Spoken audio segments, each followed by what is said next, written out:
బతుకంటే బొమ్మల ఆట అని తెలుసు,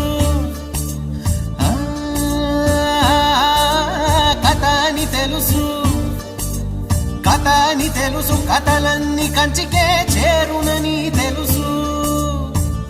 తెలుసు తెర తొలుగుతుందని, తెలుసు తెల్లారుతుందని, తెలుసు ఈ కట్టె పుట్టుకుమంటదని, తెలుసు ఈ మట్టి మట్టిలో కలిసిపోతదని. ఇన్ని తెలిసి ఇరకాటంలో పడిపోతావు ఎందుకని? మాయ